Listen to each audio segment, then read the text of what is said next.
Welcome to the Low Carb MD podcast. No one is beyond help. No one is beyond hope.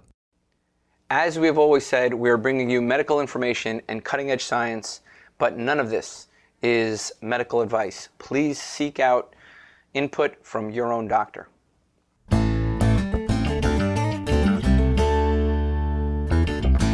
Hello and welcome back to the Low Carb MD podcast. Tro, we meet up again. I'm back from the jungles. It's good to be back. Yeah, I'm happy to have you back, man. I saw the pictures from Guatemala and you working with people in the clinic, and it just looked like such a great time. Yeah, it was And crazy. It was busy, but I was overwhelmed by the amount of diabetes we saw. I mean, in one clinic I think I saw 56 patients and 54 had diabetes. With sugars of 300.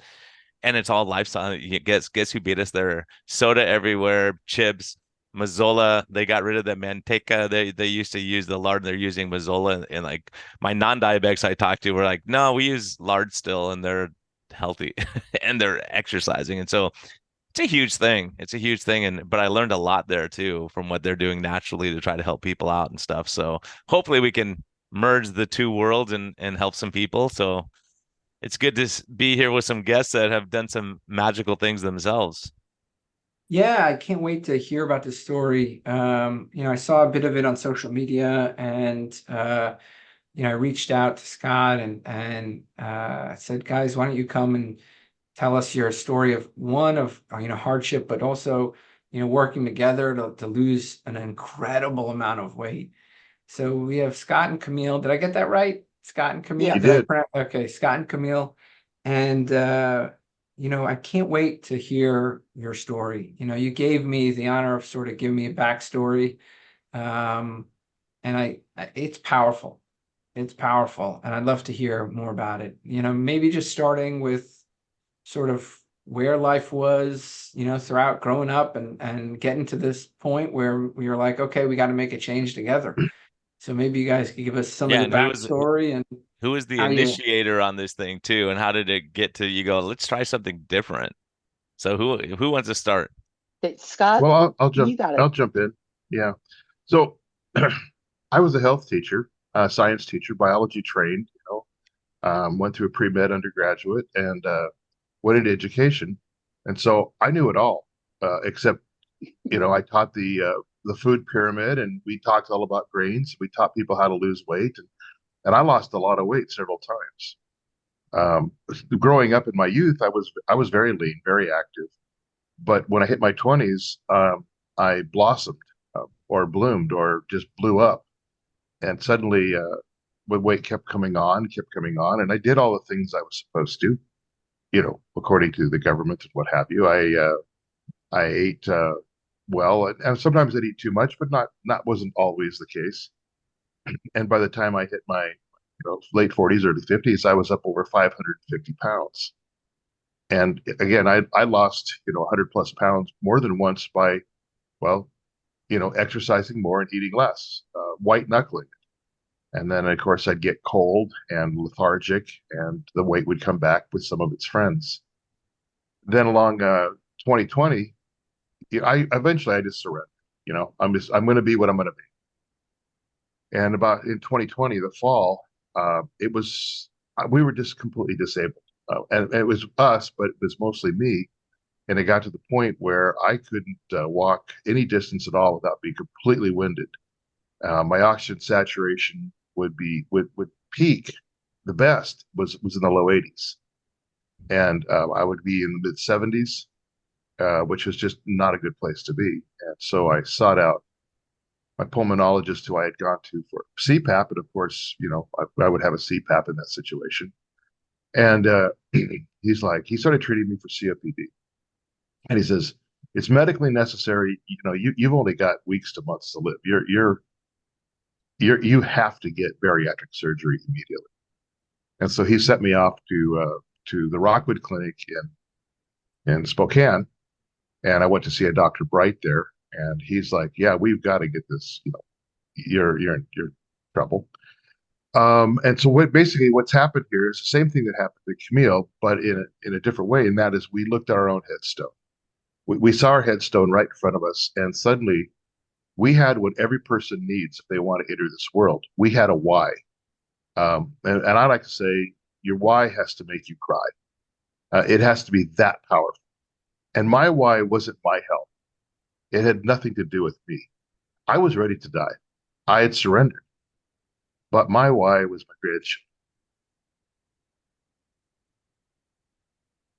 Go ahead, Camille. You can pick it up. The why was for each other and our grandchildren. We wanted to be able to play with our grandchildren and see them graduate from high school, have their own kids, and it looked like it wasn't going to happen. We could not go to higher altitudes because of his breathing or lack of breathing. And they live at about 5,000 feet above sea level. And so we couldn't go visit them. And I really wanted to go visit them. I wanted to, whenever I would go there, I would get sick. I would be just lethargic and grumpy, and I felt horrible, and I didn't know why.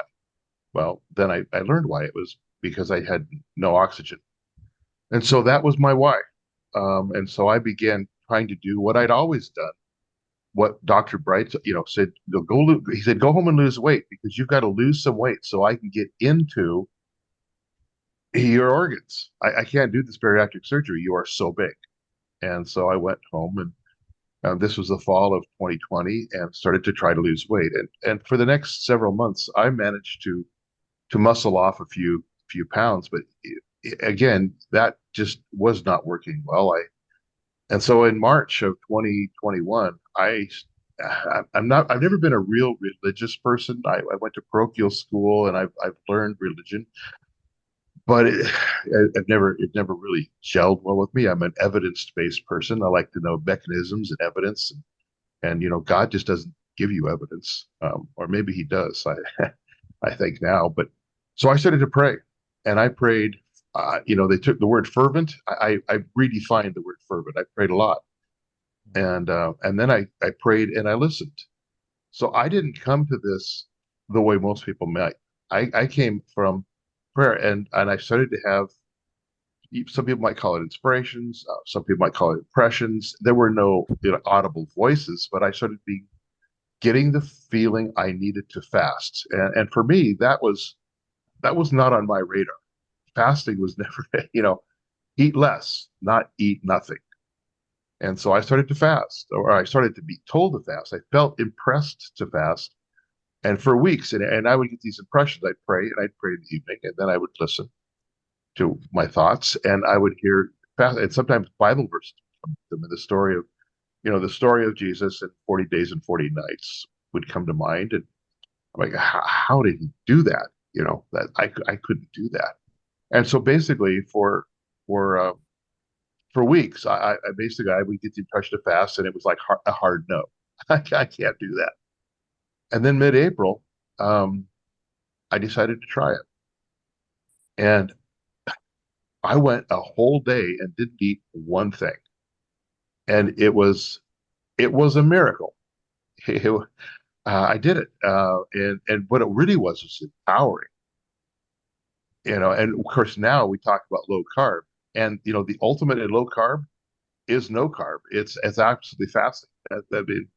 And so what I think happened was, I've learned a lot of other tools since then, but fasting is the hammer in the tool chest. It accomplishes everything. It's low carb, it's low calorie, it's low fat. Fasting drops your insulin, but I didn't know any of this at the time. I just knew I needed to fast. So a couple days later, I did it again and survived. And I began to do it a couple times a week, 36 hours of fasting. So basically just one full day with no foods, 2 nights. And I started to lose weight in a big way, or in a smaller way. And the weight started to come off, which was very empowering. And I didn't know why. And then along about August, somehow, in the algorithms or something, I didn't do any research. This was simply an act of faith, truly an act of faith. I started to try to walk along those times, and I couldn't walk. our mailbox is, about 3 doors down. I couldn't walk to the mail, but I started to walk it as far as I could, and tears would flow. And I started to walk, and then in the algorithm one day, somehow this Jason Fung name pops up, and something called intermittent fasting, which was again not on my radar at all. And intermittent fasting. Well, I've been fasting, so what is this? And I started to read it, and it wasn't long before I had the obesity code read, um, or maybe I digested it thoroughly, and it suddenly things started to gel, and then I started to begin to, I guess, weave this tapestry together of metabolic health then I discovered Vinnie Tortorich and No Sugar No Grains, and somehow he came into. Oh, actually, I was listening to Mike Rowe because I was walking a little longer by this point, and Mike Rowe had Vinnie on his show, and so I was listening to podcasts while I'd walk to occupy my time. And then I got into the NSNG, or No Sugar No Grain, Vinnie Tortorich, and so these things all started to pile together, and I started losing a lot of weight and becoming more healthy.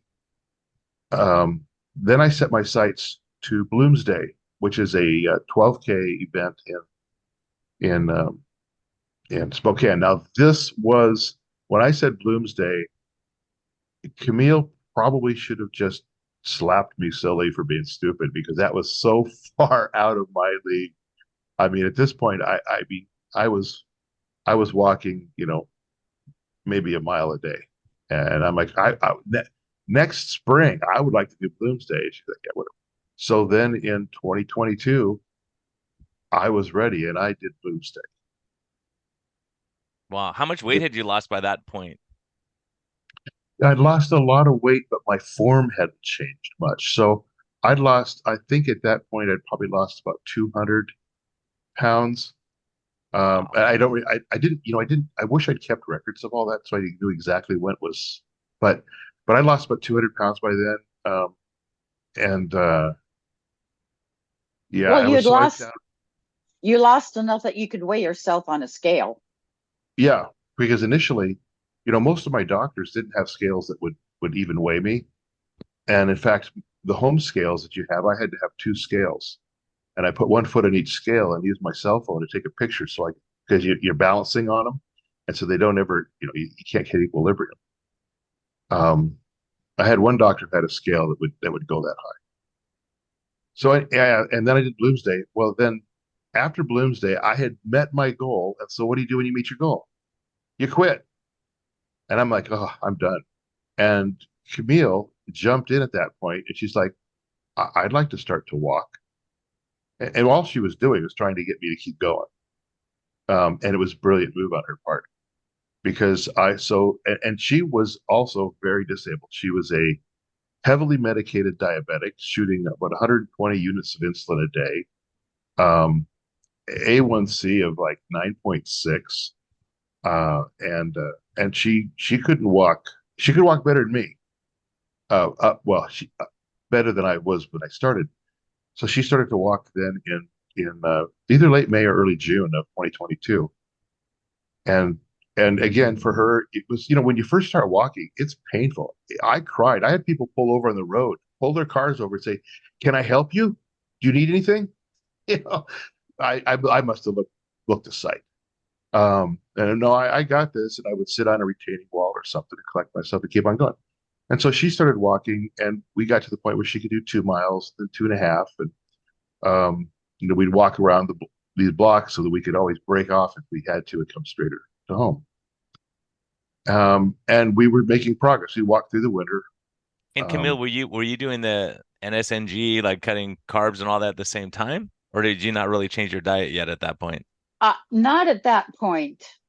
It took me about a year until I got to the NSNG. But once I started, I could see the results. Wow. Well, and Scott, I'm sorry, it's just bugging me. So I just want to ask you, during any time, point in this time, did your doctors ever check a fasting insulin level on you to see where you're at? No. The only time my fasting insulin level has ever been checked was when I did it on ownyourlabs.com. And that was just last month. And I did it, and I'm going to brag. It was 3.7. Wow. And what you And did is your A1, do you have an A1C also with that? A1C was it 5.4? I think it was 5.4. Yes. Yeah. Yeah, man, I wish we had the initial one because this is after significant weight loss, and to get your insulin that low, it just says that your body, Tro, you may disagree, but your body is naturally insulin sensitive, and that you get, you take out all the bad stuff and your body's just loves that. My And my labs are great now. My trigs were like I think it was 58, and my ratio of HDL to trig was right at 0.5. So my labs are really, really good. I was very pleased, but I wish people knew that fasting insulin is the miner's canary. That's the one that we need to be doing. But I don't know why doctors don't do it, other than you can't prescribe something other than lifestyle change. That's exactly, And you nailed it. And they don't know. They just don't know. I mean, I have a patient who's kind of less severe in your boat, but his doctor said, if you go see that, seeing me, he said, if you go see that quack, you can't come back here. And, we checked his insulin, it was like, 58 or something. And we knew instantly what the problem was. I don't know where yours was initially, but it's possible that you were storing a lot of subcutaneous fat. So you're carrying all that fat, but still being metabolically healthy, believe it or not. Even at 500 pounds, I've seen it before. And it's not that uncommon as we would think. But on the other side of it, we see, and when I was in Guatemala, I saw multiple people that we would consider normal weight to maybe 5 or 10 pounds overweight with sugars in the 300 to 400s, because they just didn't have storage units for it. They ran out of fat storage, and there may be some genetic component, maybe some form of malnutrition, protein, calorie malnutrition, lack of muscle mass, all those kind of things. So your story is so amazing. And it's funny, Tro, this is how it is. These two said, we're kind of introverts. We wouldn't do this thing. And you just had Lustig on, so we're intimidated. But your story, there's so many valuable things in your story already that we could talk about for 4 hours. But, part of it's having that support of each other and having a why, like, why am I doing this? And something that's going to have this emotional attachment that makes you make these drastic changes. And I think the other important thing is talking about faith and saying, okay, I had to walk in faith and say, okay, let me turn to God and guide me in where I'm supposed to be. A lot of people, when we talked about it previously, they say, why do you talk about that stuff? It has nothing to do with it. Well, clearly it has something to do with it in your case. faith has yes. it had everything to do with it. And I look back and I think, how did we get led to this or that or another piece? I tell you, we mentioned we have kind of a tapestry of threads, which involves the tools that we use to make ourselves healthy. And some of these tools are like fine grit sandpaper. You just knocking the edges off, like working on nitric acid, or not Oxide. nitric oxide. Yeah, that's a five. Well, I think Dr. Barry saw you have your 80% things and your 10% things, your 5% things, your 2% things. Well, fasting is the 80% thing. That's the biggest thing. But then no carbs. That's the next thing. I think my fasting insulin probably used to be very, very high, because when I would eat anything, I would gain weight like crazy. I mean, it would just go straight to fat, and I wouldn't get the energy out. But again, I have no baseline. That's just an assumption. And I have to ask you, what did your energy do when you were fasting? When you did a 36-hour fast, did you get exhausted by the end of it, or were you feeling pretty good? As long as I maintain my electrolytes, which is something I learned, going along. With electrolytes, no, it's actually empowering and energizing. I never had a problem with that. Whereas when I go low, when I would eat less, have a meal but not as much, I would get low energy. But when I went fasting, and I now know that's all about ketones. And once I get past about the 20 hour, 22-hour period, all of a sudden I feel way better. I feel my best, really. And And we discovered that abstinence is easier than eating in moderation. Uh-oh. yeah, Tro. Well, I mean, I'm laughing inside because I want to be nice, but my journey is very similar to yours in that Jason Fung was a huge influence. One of my patients was losing weight doing alternate day fasting, like 2 days a week. And I asked him, it didn't make sense to me at the time. I said, how can you possibly eat, 500 calories or less, all protein or fat one day, no carbs? And then what about the next day? You must eat twice as much. He said, no, I'm not even hungry the next day. I'm kind of forcing myself to eat. My hunger goes away. And I've never experienced that in my life. I said, well, it doesn't make sense. And this goes into this whole, we have some disagreements with some people about moderation. And if you're addicted, how do you moderate that? They don't get this concept, and they think, and I've had some big discussions with people on this, is that we're finding that, interestingly enough, people with binge eating disorder, sometimes when they fast for 24, 36 hours, they don't feel like binging anymore. And it sounds like it's the same. A lot of That's people are of the exactly right. mindset that if you deprive someone of stuff, they're going to want more of it, and they're going to be worse on the days they eat. And a lot of people say it makes it so much easier when I don't have to decide what I'm going to eat. I'm not eating it that day. Absolutely right. It's so much. If I eat a little bit, dude, the genie's out of the bottle for the day. I'm eating that day. And then I snack, and because you mentioned the word addiction, and that is a key word. That is an absolutely key word, because addiction is what we are all. That's an overstatement, a little hyperbole there, but most of us are addicted to probably carbs, but food in general. And I see so many people. Well, one of the aspects of our story, of course, is the blowback. And one of the ways we get blowback is people will come to say, "Hey, what are you doing?" And we'll tell them, and they'll go, "Oh, good," and then they'll be in touch with us. And then all of a sudden they'll ghost us. Good friends will suddenly ghost us. And well, what's happened is they started trying to do what they do.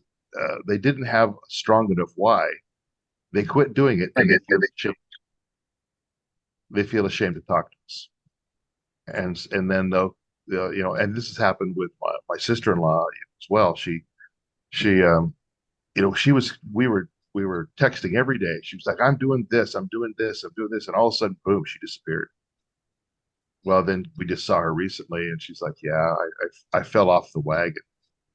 But falling off the wagon, that's an addiction term. It's not a. Well, I think you brought up an interesting point, and a couple interesting points. Our modern world, when it comes to food, is very much accepting of this inclusive culture of junk food, and when somebody changes their lifestyle, the average person has gained 50 pounds over the last 5 decades, right? So meaning like the average weight has gone up basically a pound a year. And so that means that we're tolerating on a societal basis, sort of like smoking, just the food environment we're in, right? And the schools propagate it, the dietitians propagate it, the doctors don't know how to handle it. And when somebody makes a change, like you guys made an amazing change. What was the total weight loss? The total? Between combined, we're 445 pounds. Yeah. When somebody makes, and this is divinely inspired, right? Divinely inspired, and you drastically change every part of your life with fasting, probably real food, low carb eating. And other people are trying to reconcile how that makes them feel.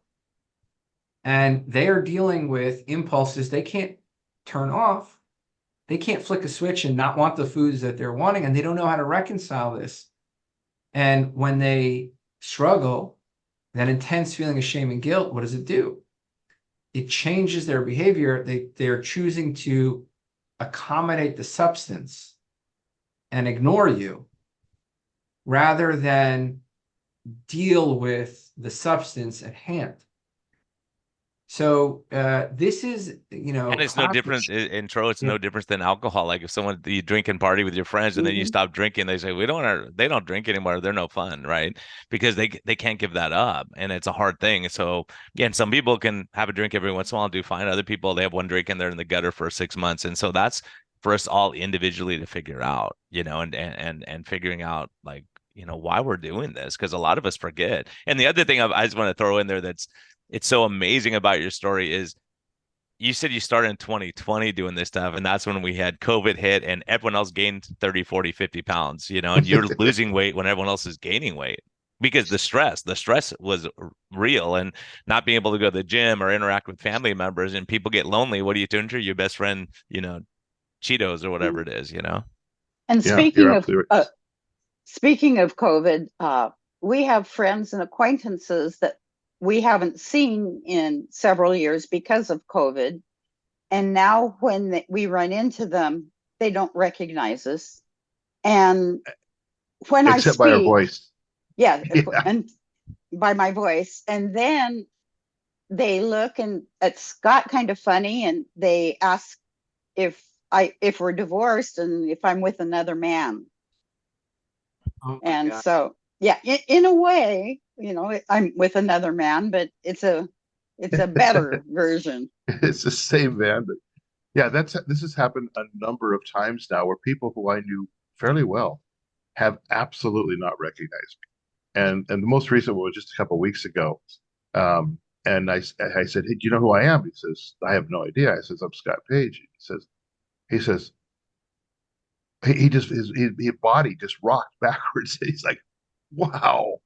Um, but I in many ways I am different. Because when I became metabolically healthy, all sorts of things changed. That I wanted to lose weight so I could breathe, so I could see my grandkids. That was my focus. I didn't anticipate all these other things improving.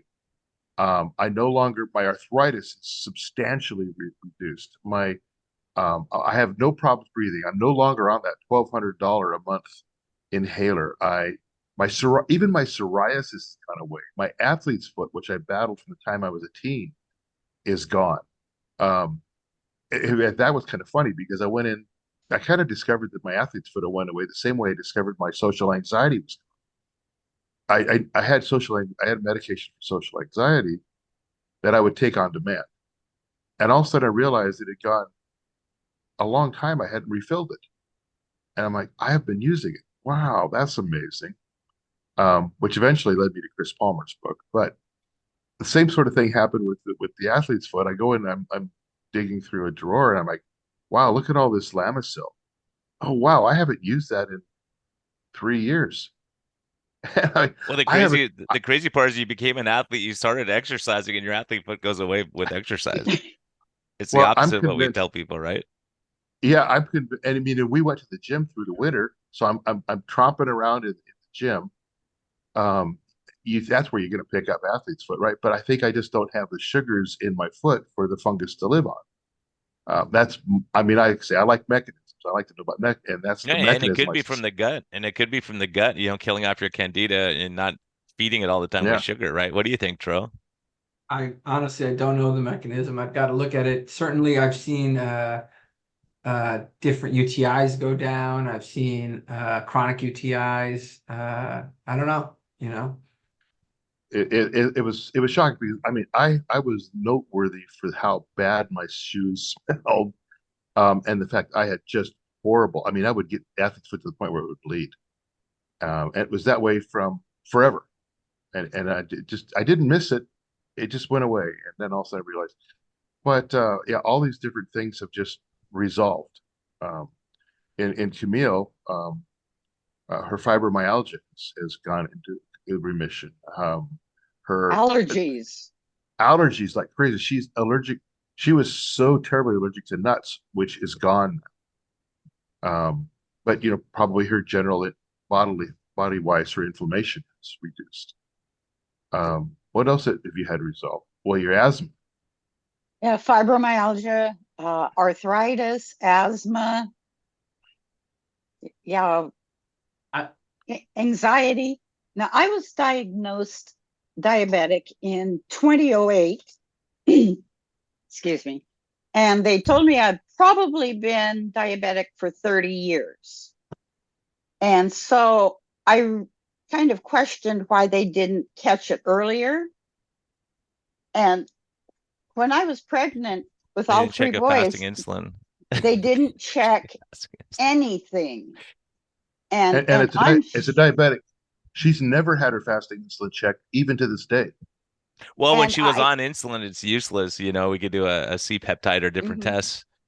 How about have you tapered down your insulin, Camille? I'm completely off of insulin for a year.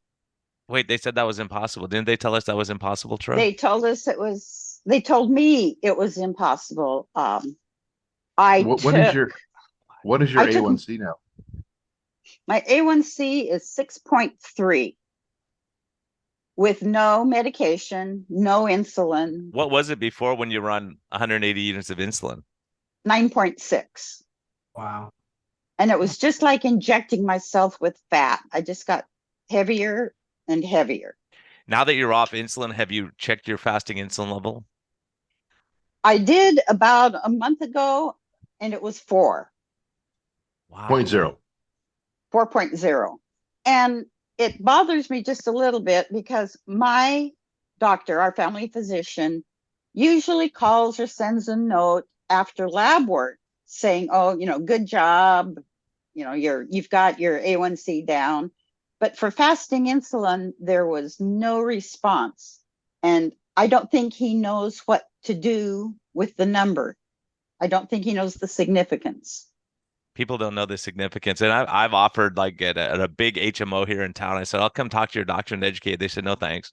Because they don't have time to educate. They don't have time for that. It's a waste of time for them. It's like, well, in your case, Mhm. coming off 180 units of insulin is a massive, massive deal, right? And so, looking at it saying, okay, if you're walking, doing a little weight bearing exercise, those things can make you more insulin sensitive. And fasting, like Scott's saying, there's nothing that makes us more insulin sensitive. It's just hard to do that when your insulin is 58 or something crazy, right? Right. Because it keeps you from getting to your energy stores and you're miserable.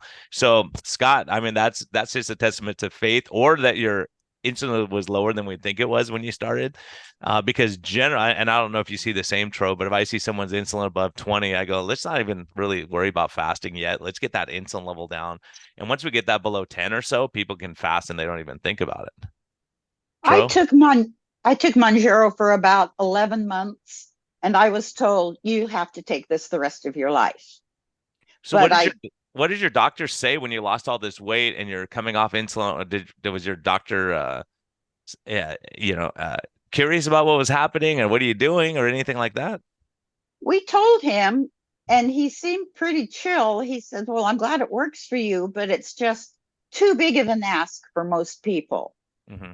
And he works through a hospital corporation, and so his hands are tied somewhat.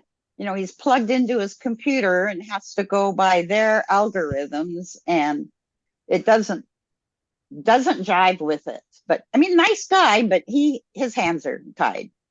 You know, can I explore? So I want to go through some of the emotional aspects of lifestyle change, if you don't mind me changing direction.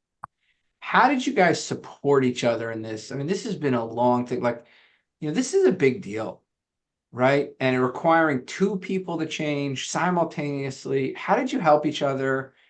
How did you what was the grace you had with each other? What was the, frustrations maybe you had with each other? And then if you could talk about, what seems to me the lack of grace from your friends and family throughout this change. So can you help me sort of understand the emotions, sort of between you guys, how you support each other, and then how the world responded? And we got a bit of that, but I think there's more to it that, you guys had mentioned to me.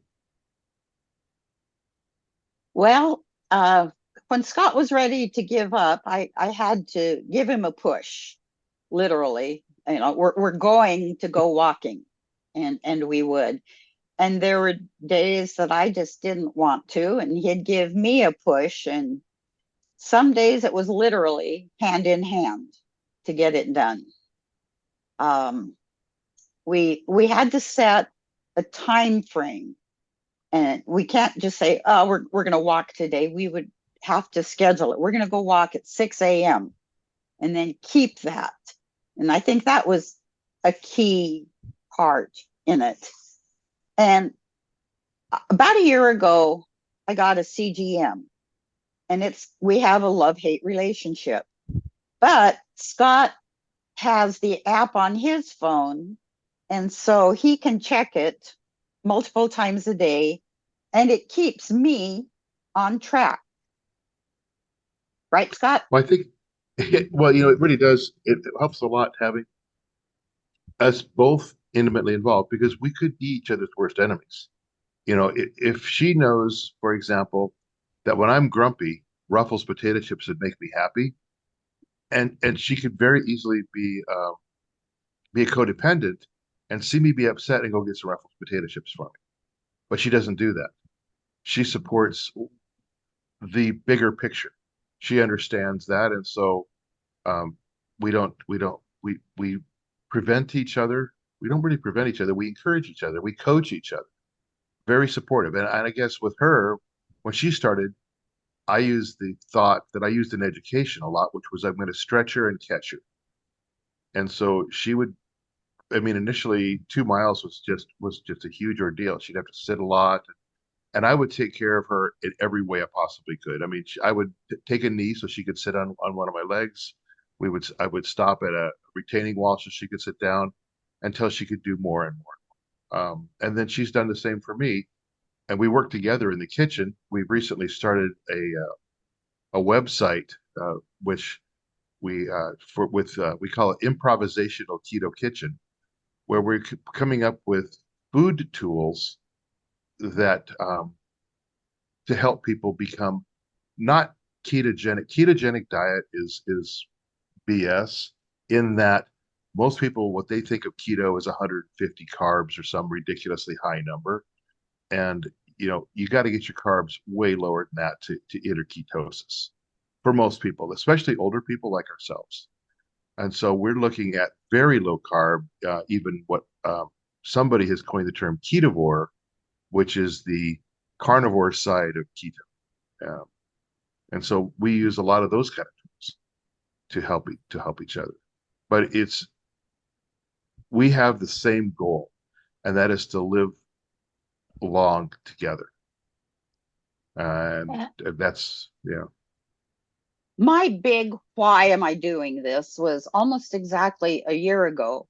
I had a major heart attack and ended up with 2 stents. And while I was in the hospital, at first they said, you'll be here for 3 or 4 or 5 days. And then by the following day, they said, because of the weight I had lost and the exercises we had done, I could be released the following day. So, major heart attack, I was in and out of the hospital in 48 hours. And they limited her walking coming out of the heart. I mean, she had what they call the widowmaker. And the cardiologist said she had 10 minutes of grace or she would be gone. She had no heart damage. They limited her to and this might just shock you as physicians. I don't know. I was shocked. 2 miles. She was able to go out and start at 2 miles. And I had to hold her back at that. And the only reason they were holding her back at 2 miles is because to do the stents, they went into the femoral artery. Mm-hmm. And they didn't want that to bleed. But as far as her heart, she was good. Going out bothered our sons immensely. They thought it was evil, and they got the impression that Scott was forcing me to go out and walk. They just didn't get it. They thought that I should be taking statins. Well, I was taking statins. She had been taking statins for 20 years. And evidently they didn't do me any good. It was the diabetes, the sugar and such that led me to the heart attacks. And about 7 or 8 months afterwards, my cardiologist said, statins have failed you. And he took me completely off of statins, and I haven't missed them. But the lingering effects with our sons is devastating. Yeah, that's the right word. That's the right word, devastating.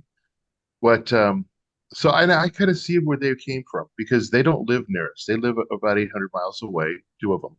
One lives fairly close, and he's separate from them. But the two who live a long ways away, they can only see through a tiny hole of what's actually going on here. They didn't see the changes in us. And for them to not think their mom was going to want to go out and walk is understandable, because never in the past would she. I mean, I was the one who did extreme things, not her. And so I get where they're coming from. But what happened was they were so shocked by her heart attack, so taken aback. And everything that they knew was that, she had changed her diet and lifestyle. They knew that she'd been doing this. And boom, she has a heart attack. Therefore, the diet and lifestyle changes must have caused a heart attack. What they don't understand, apparently, is that MI started years ago. And that started years ago, and it was caused by the diabetes, not by a ketogenic diet or the exercise or anything else. But The then time frame between the two. What was the time frame between you starting a diet and then, having the event? I'm just curious. What was the a year. About a year. About Yeah. a year. And So they are, go ahead, Scott. Well, so and about we ramped up like 10 through the year. yeah, 10 to 12 months of a diet versus 20. How long did you have diabetes? Oh, Prob probably 40 years, but 40 years. diagnosed was 16 years. Yeah. Yeah. It's interesting, but it's human nature to say, okay, that's the cause, Mhm. cause. They were so worried about our diet that they thought we had self-neglect. We had diminished well, mental capacity. Go ahead, well, when Scott. I mentioned earlier that I had set Bloom's Day to be a goal for me. And so then I set another one, which is I want to do a marathon. And so June 6th of last year, I set out to do the unthinkable for me, which was to walk a marathon. Now, at my age, I'm walking. Okay, I'm not running. I know people think a marathon is, for me, it's a walking event. So at 2 in the morning, because I wanted to beat the heat, I got up and I had a 27-mile course worked out, and I went out and I did a marathon. And when I came around the last corner to come home, it started and stopped at my house. There was a white sedan in front of the house. And when I got here, there were two very nice young people from DSHS. And they were here because somebody had reported us to Adult Protective Services, me for elder abuse, for making her walk, and for self-neglect, her for diminished mental capacity because she was following my lead, and self-neglect. And so I had just spent, I don't know, 8+ hours walking a marathon in the night, and I was tired. And right then and there, they're giving me a cognitive test, which I'm proud to say I passed. you know, and then the next 2 months was absolute hell, mental hell. It was torture in our part because of our fear of what's going to happen. Because they're like, what could happen? Well, they could take her out of the home, or they could, you know, elder abuse is a felony. I mean, this is, and then nobody in our family, nobody would fess up or admit to it. And so this was only a month. Well, it was actually weeks after her cardiac event. And so we're like, was it the people at the hospital? Was it a doctor? Was it, who was it? We didn't know. And so everybody, there's suspicion on everybody. And one of our sons, and I'd be honest, we kind of suspected right from the get-go, because the only people we had any blowback from at all at that point was our sons. And uh, they have weight challenges as well. They have health challenges, and they didn't understand what we're doing, and they had given us not big blowback, but just, this is not well advised. And the one has a wife who's a CNA, and so she has, as a CNA, she had believes she's had considerable medical training, and so she's like, this is wrong. So we kind of looked at them, but they absolutely had not. They swore they had nothing to do with it. And it wasn't until October that one of them fessed up that they actually had called DSHS and initiated along with two others. They said they knew there were two other people also, which was saying, okay, they live way far away. There's nobody else down there who knows us except for his wife and then his brother and his wife, right? So who the other two would be. So he specifically said it was two other people and it wasn't my wife. I won't use her name. Well, but that's pretty much saying it's his brother. And he repeated that over and over. Maintain that. But it was out of love. He reported us out of love. Which That's tough. I'm trying to put myself in family shoes, and probably they're like, oh God, we're concerned, and what is this thing they're doing? It's, you know, this crazy fasting and low carb, and they're walking and losing weight, you know. I don't know, Brian. I don't know. How does that make you feel? Yeah, it's a hard thing. I mean, mom just had a heart attack, and you go, okay, can she push it too hard to have another one? Well, the argument would be you just open it up with stents, and if the stents are working, that shouldn't be an issue, and so all those things that, people will say that you're fanatical, right? That you're pushing the exercise too much, but then we have people like Zach Bitter who runs 100 miles at a time. Like maybe we should turn all those guys in, because it is a stress on the body. He even admits it. He says it's not good for you in the long run to exercise at such a high level. Now, walking a marathon, and being able to finish it, it shows you could do it. You didn't die from the marathon. Could you have? Yeah, possibly. Could have got electrolytes out of whack and all that kind of stuff. You were smart enough to go at 2 a.m. when it's cooler and you're not in the heat of the day doing it, getting heat exhaustion at the same time. So, and you had worked up to that because you had been walking and exercising. So I get the concern. I think I agree. It's out of love that they're just concerned to make sure you're not overdoing it. And, if you're forcing mom to start doing stuff against her will, but it sounds like Camille was all in and wanted to be healthier too. Absolutely. Yeah. Well, So, and full disclosure, she did not do the marathon. That was me only. So I did that alone.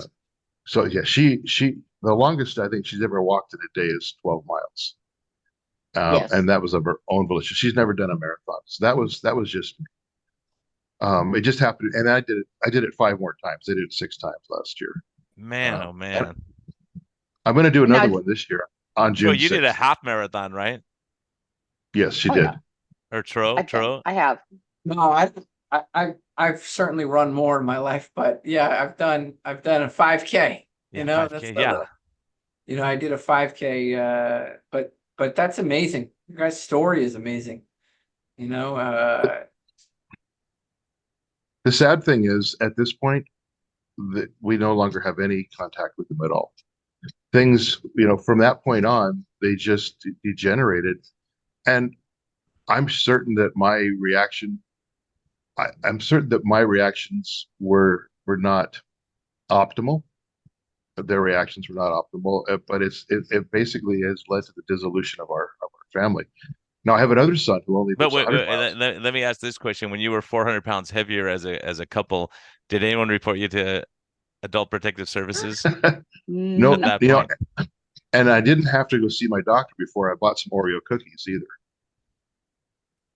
But if people say like, oh yeah, if you're gonna fast, you should talk to your doctor first. But if you're gonna go out on a bender and get, you don't have to see your doctor for that. And it's probably a heck of a lot more dangerous.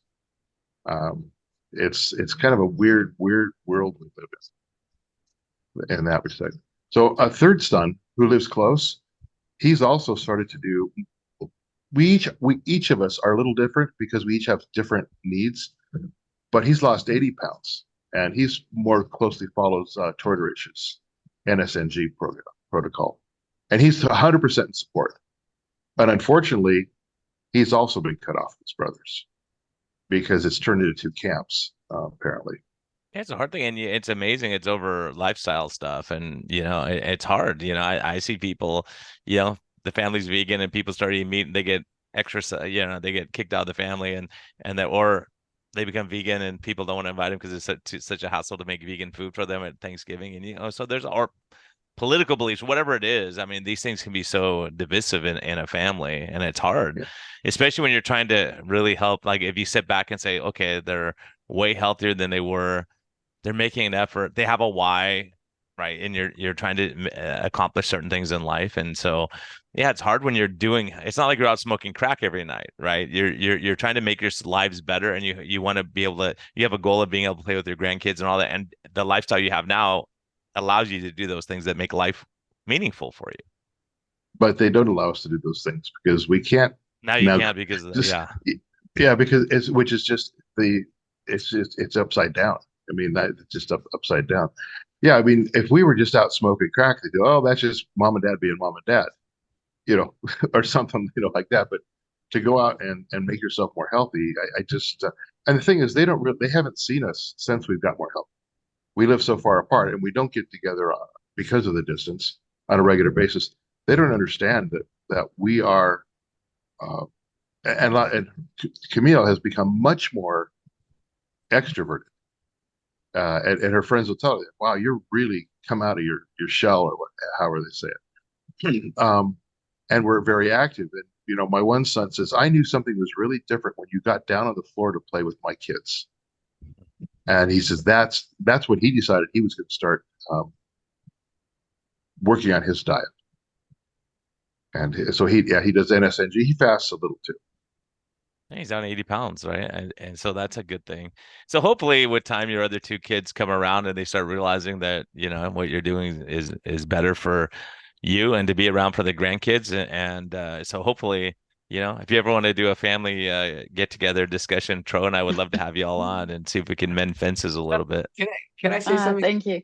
It's a little sad, but I understand people are scared. If you look at the pandemic, right? People are scared. They don't know what to make. Science is not clear to them, and there's a lot of unknowns. And it sounds like, there's a way I could think that says, well, these people just care about you and they don't know how to express it.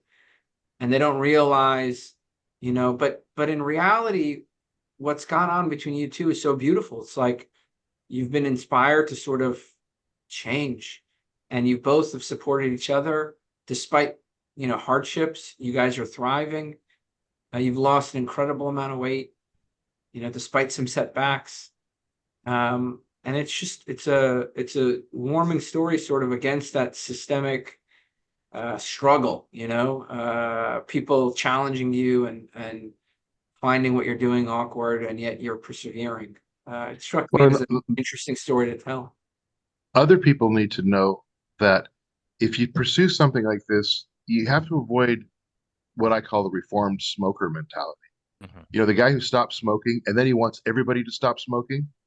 Because when this started working for us, I had a lifetime of failure with my weight and with my health. I had a lifetime of failure. And so when I cracked the code, if you will, I wanted to share with everybody.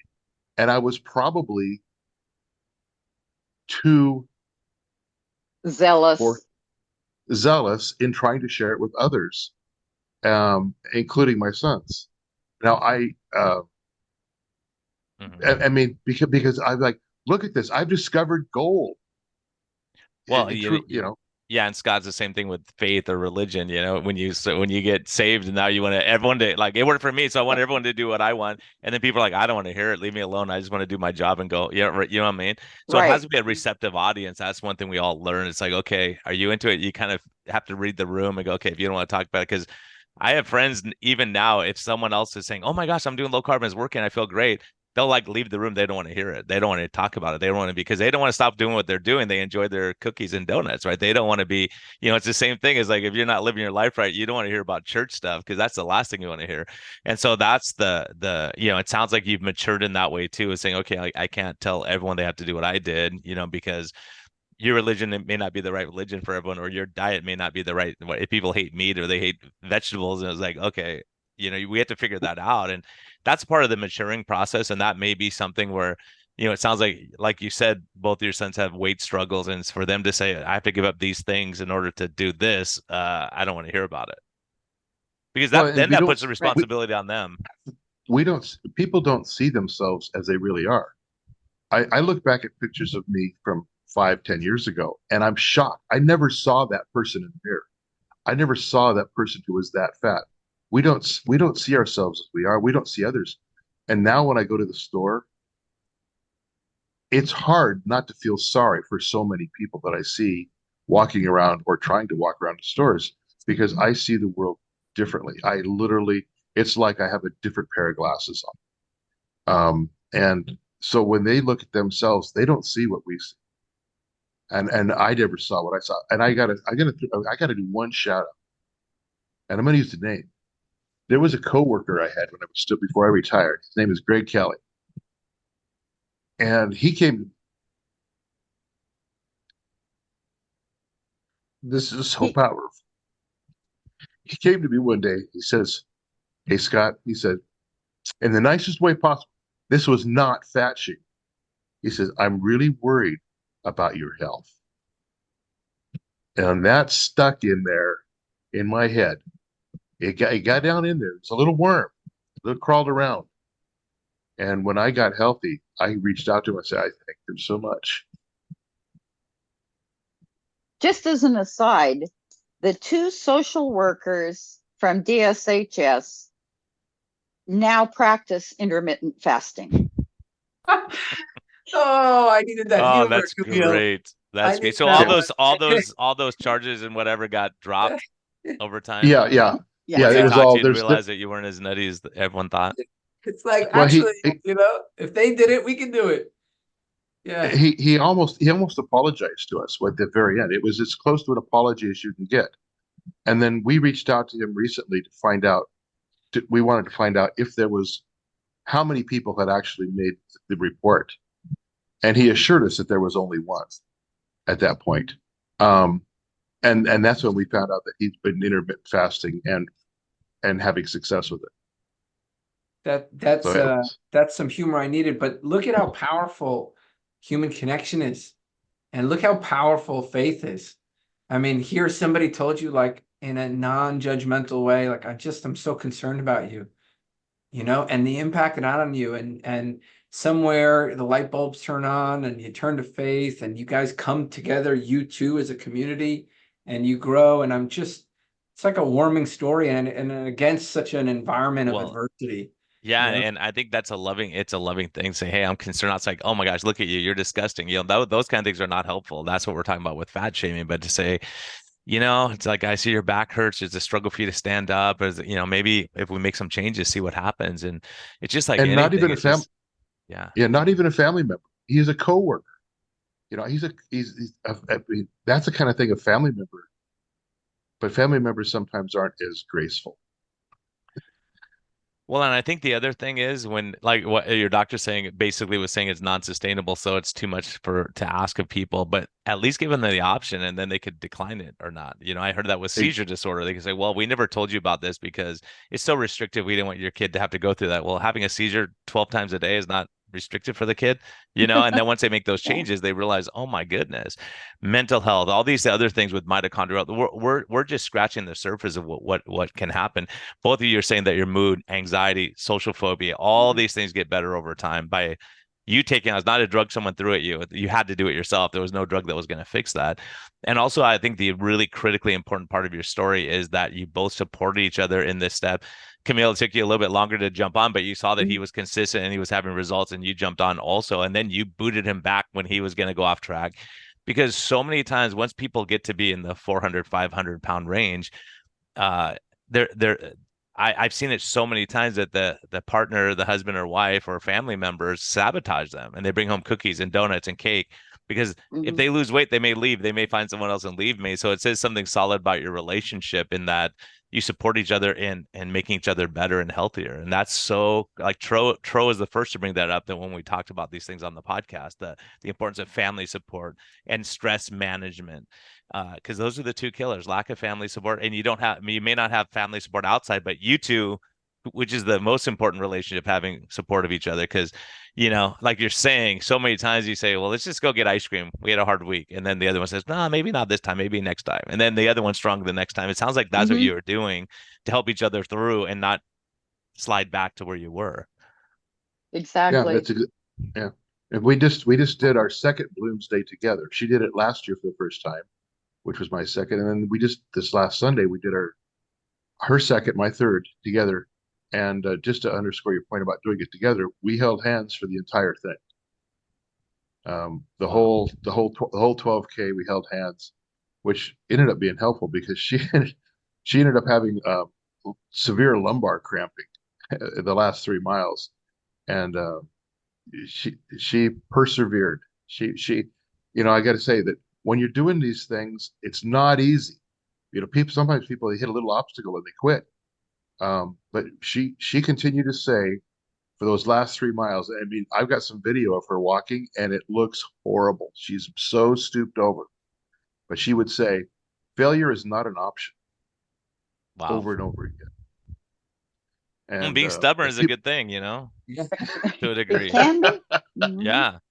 But yeah, that perseverance and motivation and all that stuff, I mean, it's pretty amazing. So we're so glad you shared your story, and I think this will reach a lot more people than our experts that we have on. That's Yeah. what makes this podcast great. That's why we started the podcast.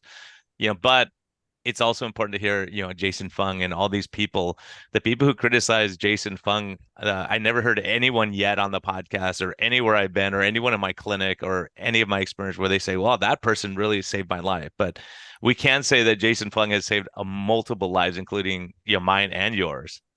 yeah, absolutely. Absolutely. And Megan too. Megan Ramos made a comment one day that kept me that I used to tell to Camille. She made a comment that if you don't feel like going out and doing your routine, then like walking, well, just go to the door and then go back in. At least put your walking clothes on and go that far. And so in other words, keep the habit up. And I used to tell Camille that, and I think she might have even done that a couple of times early on. But you have to be consistent. Today was my 437th day in a row to walk at least 5 miles. Wow. Because it's consistency. One long walk won't do it. One marathon won't do it.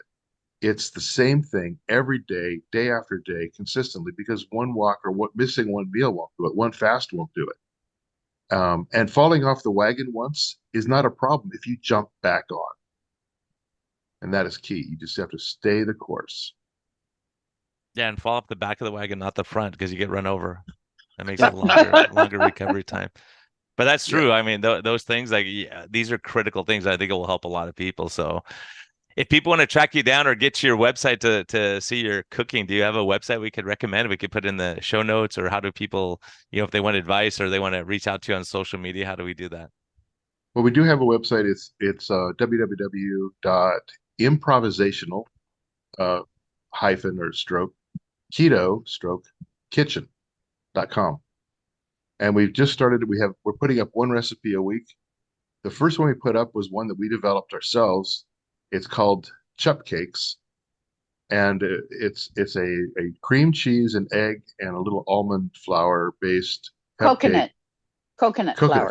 Coconut flour. Excuse me. Yeah, that is off the hook. If you've ever had Costco poppy seed muffins, there's one version of these that is just like those, but no carbs except for the coconut flour, which have they are amazing. And she's got she has got all these different varieties with like chocolate almond, and there's no sugar. We use allulose as our sugar, and then we have come up with the second one we put up was called Hawaiian jerky, which is dehydrated Spam, which is very humorous but amazingly delicious. It doesn't have that. Wow. A lot of people don't like Spam, but when we take it, we put it like at a charcuterie tray. We take it to a church event or something, and it's always the first thing gone. It's very much like a chip, but it's And you can put it. Yeah. this morning we had cinnamon pork crunch for breakfast, made out of pigskin. So we took the pig skin and made we boiled it, took off the fat, dehydrated it so like you're making pork rinds, but by doing the pig skin ourselves, it wasn't smoked like pork rinds are. And then we just put cinnamon and allulose on it, and it was like a crunchy cereal.